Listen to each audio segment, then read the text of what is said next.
Lenz law मतलब length का नियम क्या हो गया?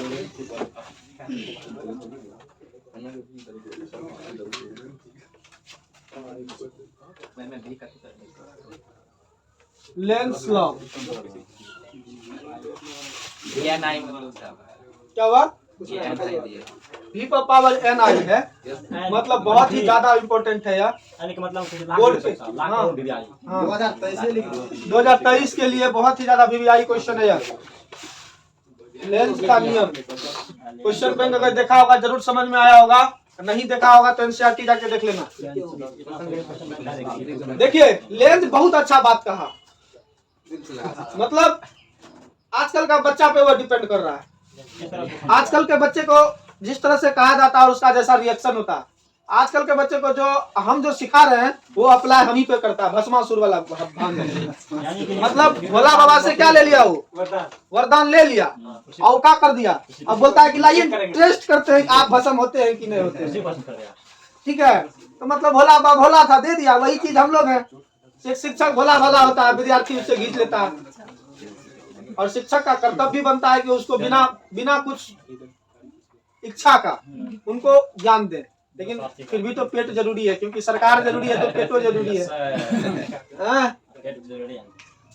इसीलिए लेंज बोलता है, लेकिन लेंज बहुत अच्छा बोला कि इसमें क्या चीज निकाले। उसमें तो ईएमएफ का परिमाण निकल गया था, तो उसकी अब दिशा तो चाहिए, कोई इधर दिशा होगा तो दिशा का ज्ञान किसने दिया? लेंज ने। क्या दिया? दिशा का ज्ञान लेंज ने दिया।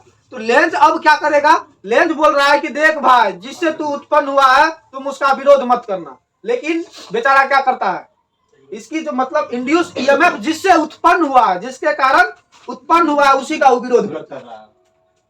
समझ में आई बात? तो क्या बोला कि लेंज क्या बोला कि इसमें जो इंड्यूस ईएमएफ की जो दिशा होती है वह उसी कारक का विरोध करती है जिस कारक से वह क्या हुआ है, उत्पन्न हुआ है। इसी को हम लोग क्या कहेंगे? लेंज का नियम। मतलब जिससे उत्पन्न हुआ उसी का वो क्या करेगा? विरोध करेगा। ठीक है, एकदम इजी वे में समझिए कि लेंज बोल रहा है कि लेंज के नियम से क्या मिलता है हमको? ईएमएफ की दिशा मिलती है, और दिशा मिल गई तो क्या मिलेगा हमको कि दिशा किधर होगा। तो दिशा होने के लिए क्या होता है, जब कोई इंड्यूस ईएमएफ का दिशा ज्ञात करना होता है, वह उसी कारक का विरोध करता है जिसके कारण वह उत्पन्न होता है। ठीक है, जिसके कारण वह क्या होता है? उत्पन्न होता है। चलिए लिखिए इसी बात को, लिखिए। इसके अनुसार किसी कॉइल में इंड्यूस ईएमएफ की दिशा, इसके अनुसार किसी कॉइल में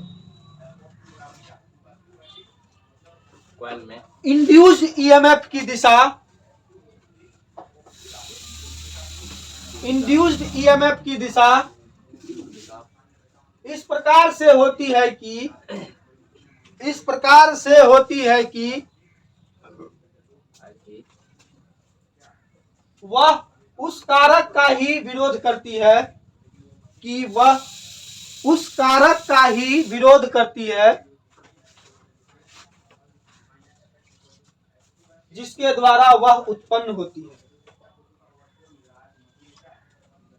जिसके द्वारा वह उत्पन्न होती है,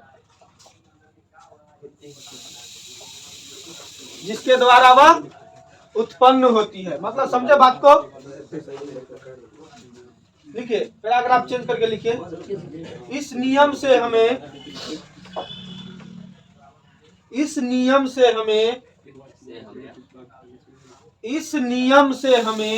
इंड्यूस्ड ईएमएफ की दिशा, इंड्यूस्ड ईएमएफ की दिशा ज्ञात होती है।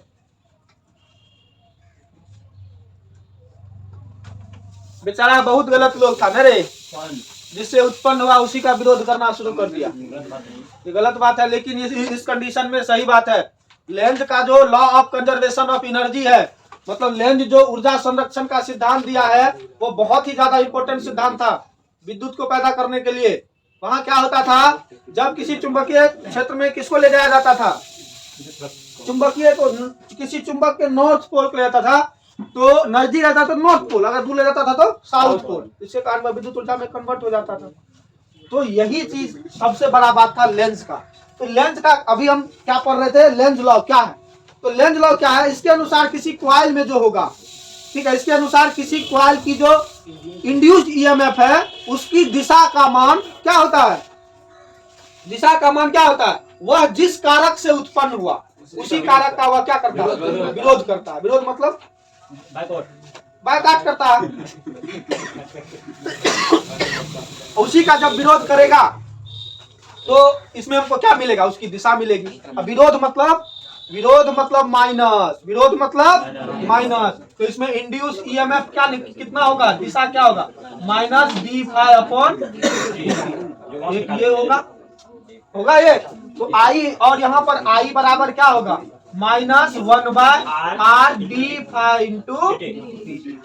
समझे बात को, इसको भूलिएगा नहीं, अब से यही चलेगा फेराडे लेंज लॉ। तो जहां फेराडे लेंज लॉ बोल दिए तो समझ लेना कौन सा रूल अप्लाई होगा, E बराबर -d∅/dt। ये बात याद रखना, जहां लिख दिए फेराडे लेंज लॉ तो समझ जाएंगे वहां की किसको उतार देना है, E बराबर -d∅/dt। आई जहां लिखना है तो ये लिख देंगे, ठीक है।